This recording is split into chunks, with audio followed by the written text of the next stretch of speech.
The Q101 Morning Crew. On Q101. Brian and Kenzie on Q101. Coming up in just about 60 seconds is the Q101 Twisted Christmas Ticket Butts Thursday launch. Stay right here for tickets for Lovejoy, White Reaper, and Bridget Calls Me Baby, Chicago band there. That's night 2 of Q101's Twisted Christmas. So just about 60 seconds. Stay right here as we'll continue the conversation about your naked neighbors, which you have to deal with WGN having an investigative report. We played the audio of that a little bit ago, where a guy down in Streeterville, a 70-year-old man in white tennis shoes doing lewd things naked in the window, and the girl across in the building actually got the cops to come and arrest him for misdemeanor lewdness. And we'll see how that goes. But Darren's checking in from Chicago. Darren, ahoy, what's going on? Ahoy, guys. How you doing? Wonderful. So I bought a property just after getting engaged about 7 years ago, just south of Evanston. And we'd like to hang out on the roof. The property was vacant. We were doing all kinds of repairs. So me and a few friends and my fiance would hang out on the roof, enjoy the sunshine. And then one of my buddies pointed out one day, what's going on over here? We had a family of Filipino nudists next door.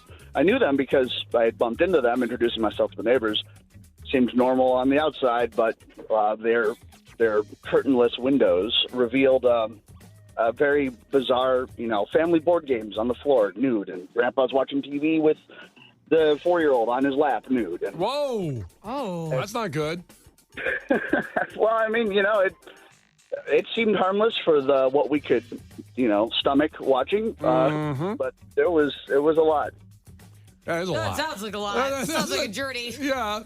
Sounds like maybe a police call on that one, too. I know that, genuine nudists, though, they find it, pure, that's how you're supposed to live. It's not, this old man was, trying to live out fantasies, but people who are nudists believe, that's how you're supposed to live. Yeah, they'll get feisty about that, too, and I'm sure we'll get one to call up here or text in a minute about that. Right, so it's not a sexual thing if you're, a pure nudist. Who wants to be naked all the time, though? Seriously. Is that episode of Seinfeld? Yeah. Remember when she's opening a jar of pickles or fixing a bike? And he's like, oh, God. Oh, gross. Not everything is good. Not everything's meant, I imagine, anytime, you gotta pick something up off the floor, not a time to be naked. Yeah.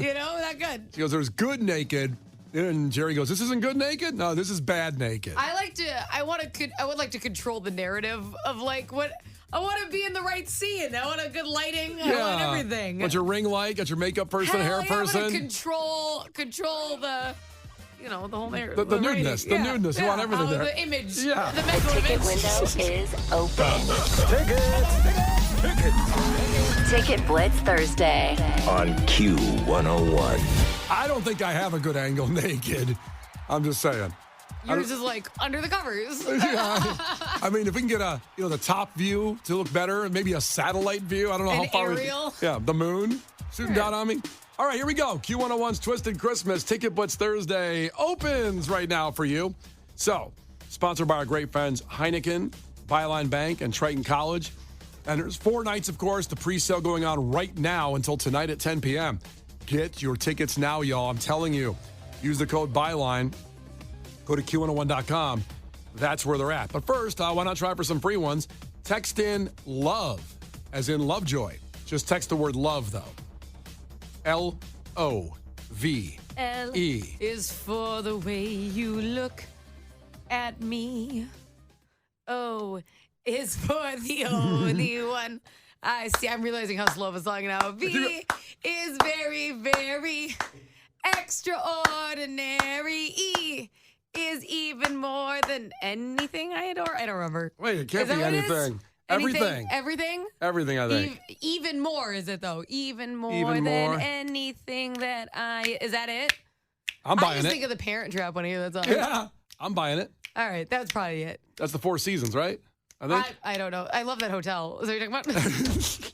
All right, there you go. Text LOVE right now to 312-591-8300. The Q101 Morning Crew. On Q101. That's Brian and Kenzie on Q101, and we were talking last half hour about this WGN story where in Streeterville, a 70-year-old man would walk around in his condo/apartment naked with just white tennis shoes on. Might as well get rid of those shoes. That's a bad look. But also do lewd things in the window for 2 years, and the people across from him. And you got to understand Streeterville, and just downtown Chicago in general, but the high rises are so close. Like the woman called up and talked about the Chicago bungalows, where you can literally reach out from your kitchen window Right. and This is touch it's the other different place. than houses that are far apart, or say like a condo across the water, like across the river or something like that. Yeah. Yeah, like then you can like squint and look in. But if you're really like near to the I used to be backed up against the Swiss Hotel. I lived right here on the river. Yeah. And my living room backed up to a room in the Swiss Hotel where it's like out of your peripherals if somebody moved. You know, it looked like somebody was moving almost in your place. It was so close. Yeah, so if somebody pressed up against the window and did the job on themselves. Did the thingy. A do-it-yourself job. Yeah. And right there, it would be hard to not see. It would be similar to somebody doing it like in your family room almost on the other side. Because Yeah. it is that close. And this woman in one of the condos, she called the police eventually and complained. And eventually they arrested him in 2 misdemeanor counts of lewd behavior. And people talking about their nude neighbor, nude situations going on. Caroline checking in. Caroline, ahoy, welcome in. Hi, how are you? Oh, good. So what's your story with your neighbors or something else?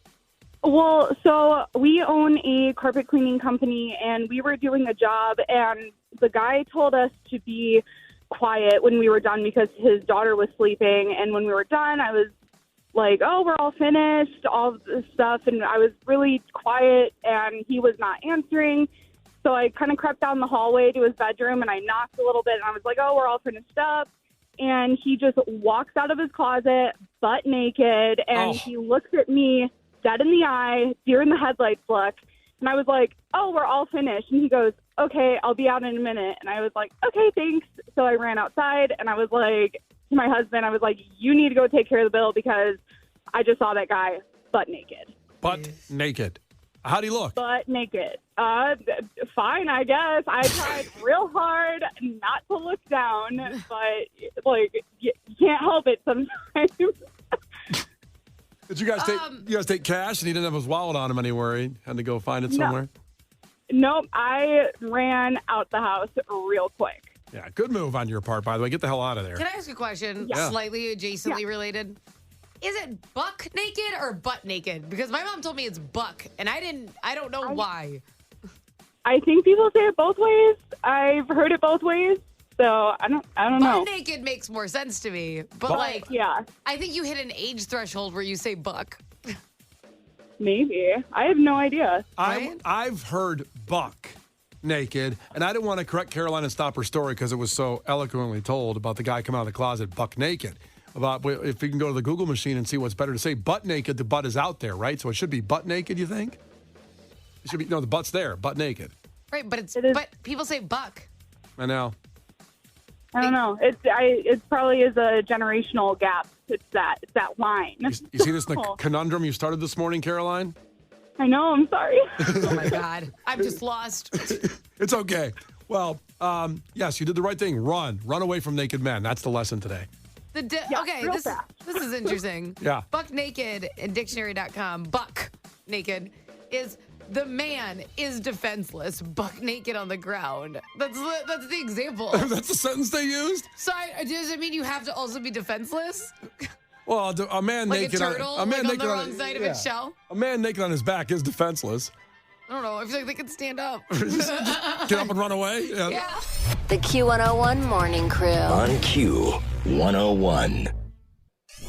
The Q101 Morning Crew. On Q101. Brian and Kenzie on Q101. So we're talking a little bit about the taste of Joliet, and maybe you made it out there. Do you want to chime in? You're more than welcome to call up at 312-591-8300. They're saying it was a complete success. Drew 55,000 people to the Memorial Stadium out there. All-time attendance record for the people coming to watch several bands that they had booked out there.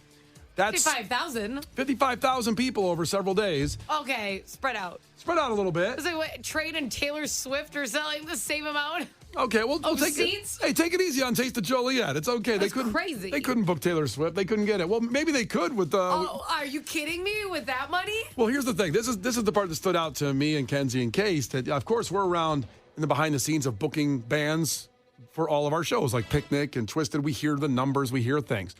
This one came out, and I was shocked that the Taste of Joliet's headliner, which was Train, cost $300,000 to book them. $300,000 That is so much money. for Train. And again, it's a weird world you hear because I think your numbers get all in your head when you hear Taylor Swift, Soldier Field, and like $100 million. So it's all out of whack. So it doesn't sound like a lot. 300,000 for one Listen, they must be tasting the hell out of things in Joliet. What the hell? It just is. I just found that. I want to work at Taste of Joliet because every time I suggest something, you guys look at me like I'm crazy. Yeah. They're out here making miracles happen, baby. Mm-hmm. Well, like I said, Jesus works in Joliet. That's right. My guess is the guy that booked the band loved Train, and he finally got in a position of power to run the Taste of Joliet. And they get this, state money to come in here, and you can book any band you want. Train. State money, like taxes paid for the show? What do you mean? What are you talking about? I believe, I could be wrong, but I'd like to, the government grant money helps out these city park festivals. And they probably had some money that came in. I don't think it was just, stockpiling of money, by some kind of private advertising, which it could have helped. I'm sure they had advertisers and sponsors that helped out with the event, but grant money from the state saying, hey, do something good for your community. And then he did that, and they booked Train. Everybody's happy because we got 55,000 people out there for the whole weekend. You're telling me the government said, here's a bunch of money to do something good for your community. Book And Train. They just booked Train. Hey, everybody seems happy. That sounds like a little self-indulgent, don't you think? Clean up the parks or something? The park must be nice. I don't know. More housing, parks, Homeless problem. fixing public schools. Kids free lunches, maybe. It drops Jupiter, though. Let's not put that on Train that kids don't have free lunches in Joliet because Train played the Taste of Joliet. I don't think that happened. They probably had some more money out there. This was more money for entertainment. So Train stole from all the children. No, in Train did Joliet. that's not the narrative we're putting out there. Train performed. Everybody loved it. It was nice. And we decided here the song was really good. Well, you have to pay to get into the show, too, right? Yeah.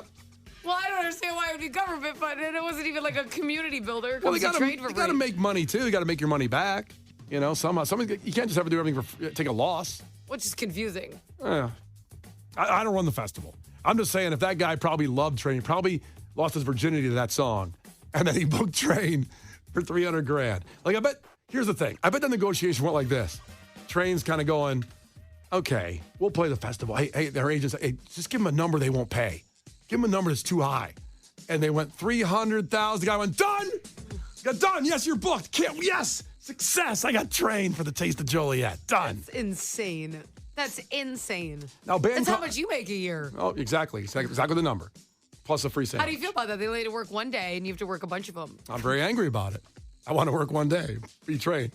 Now, what if Train, I wonder how many other dates they had, and they make that kind of money on every bill? Because Train isn't a band you think about anymore, right? The song is amazing, but you don't think about them as a current band out there, tearing things up. You know what I mean? Because they're not. Exactly. Right. But they're playing Tastes of around the country, and they played Taste of Joliet, and they made a good payday. 10 shows, $3 million. Think they did 10 shows this summer? What's a band that's not tearing it up anymore, as you say, that you would be like, you'd lose your mind if they're at a festival? Like, if they're at a festival energy, who would you want to see? I would want to see the other guy in Wham perform to see if he can do it solo. That's just something, I'd pay a little bit of money for that. You would? That's a good question, actually. So you're saying a band that was big that's not big anymore. Right, so it could get booked at a festival, but it would still be a good festival poll. Yeah.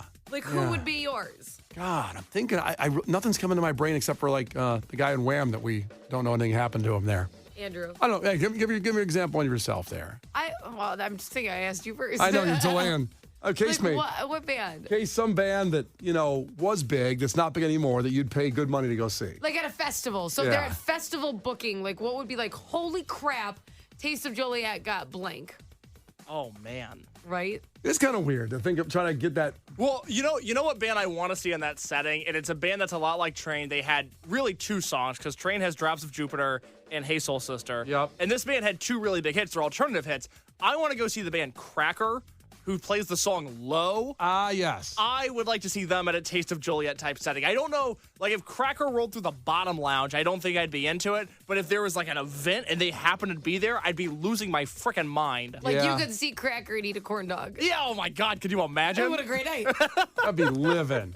That's living. Brian, I have a few answers to questions you asked at some point. You were asking about how many shows Train plays. Yes. So currently they're on tour, but when they played the Taste of Joliet, this was June 23rd of this year, They did the Taste of Joliet, and then the next night they were in Windsor, Ontario, Canada, and then they went home. It was a 2-stop date. Oh, no. They didn't have to slave on the road for 2 months on a cross-country tour. They did Taste of Joliet, they picked up their check, they crossed the border to Canada, and they went back home to their houses that are bigger than all of ours. So they probably got $300,000 up there, too. So they made whack up $600,000 between 4 guys. Yeah. And that's a salary that you can live on, $150,000 a year. It's not bad. And I don't know if you saw the text from 773. He said it's all replacements now. It's Pat Moynihan and then a bunch of guys that weren't in the band when they wrote Drops of Jupiter. Oh, hired. Oh, whatever. Who was in the band? Name them. Yeah, name the guy. Name the drummer. Shut up. It wasn't Slash. Yeah, like calm down. Are you trying to say the bass player of Train was not there in Joliet? Don't shoot the messenger. I'm only relaying the information. I'm not saying Train was robbed. It's like Bon Jovi. We don't know who's the rest of the band. Nobody cares. Man, they got most of the guys. You don't care. Bon Jovi hires new people. No, I care if the band isn't there, but I'm not sure I care about Train so much. If Pat Moynihan wasn't there, Monahan, then I would be like, okay, he's not the guy that's saying that. But if the bass player's not there, but if the guitar player's got to be there. I need the original guitar player. I just need that guy. I don't. I need the drummer too. Bass players. Obviously, if you have a different singer, the song sounds different. Beyond that, Yeah. But even that happens now with 3 Days Grace. Brian and I talk about this all the time. They have a different singer, but the band is the same, and they've just acted like nothing has happened. Blows my mind. And they do great. They kick ass. that's like Journey, but I'll tell you what, Journey still slaps. I love their new singer is great. He's now been in the band longer than the original singer Steve was Perry. there. Yeah. He's Filipino. Who came from a karaoke band, did Journey in Philippines. No. That's not right? Nope. He lived in the Philippines, and he would get up and do karaoke. And he sent a video to Journey, right? No. What do you do? He had one super fan. I know this entire story. Okay, sounds like it. Go ahead. I'm sit back. This Filipino man, I do forget his name. I apologize. But he's just the sweetest man ever, by the way. He would sing like karaoke or whatever. He had one super fan in the Philippines that just thought his voice was amazing. Now, they lived in such like a poorer area. This guy would go to an internet cafe and spend over 7 hours, the super fan for the singer, uploading this man's performances on YouTube. Because it was an internet cafe, it was so slow. It took over 7 hours to upload his performances. And Journey stumbled upon these videos and were like, holy crap, and we're blown away by it. So this man did not upload his own videos. He wasn't auditioning for anything. He wasn't part of a band, and he lived such a rough life and is now the singer of Journey. And his voice is incredible. And he's a millionaire. His name is Arnel Pineda. Arnel Pineda is his name. He is so sweet. He's such a good person. And he kills it, by the way. But I also would go, well, I want the original guy who sang those hits. But that would just be me. But he's great. He's really good. He's obviously better than Steve Perry could sing those songs today because Steve Perry's like 70-some years old. He can't hit those notes anymore. That sure helps the longevity, I suppose. Yeah. Having the youthful vocal cords. Yeah. A lot of people checking in with Stone Temple Pilots. Scott Weiland died. They continue on without him. And they've had several different singers, including Chester Bennington at one point, sang for Stone Temple Pilots on one album, and then he died. I don't think there's any other band out there where the band had 2 singers die. That's unfortunate. I don't think I'd want to fill in for that band. Yeah. I listen, somebody else just checked in with a perfect one. Real Big Fish would be my favorite festival band, a band that's not big anymore, but to see them. Again, this all started with talking about how Train got paid $300,000 for the Taste of Joliet, and we both just kind of found that number big, even though bands get paid quite a bit today to go out and do shows. I mean, Joliet's got a banging budget. I'm telling you. Phenomenal. Yeah, good job. And if anybody from the Taste of Joliet wants to call up and talk about it and bask in the glow of the success by booking Train, I want to know what got there from booking Train. It's Brian and Kenzie on Q101. By the way, speaking of bands, Q101's Twisted Christmas, 9 a.m., about 15 minutes away. More tickets as Ticket Butts Thursday continues. That'll be for the show with Bleachers. The Q101 Morning Crew. On Q101.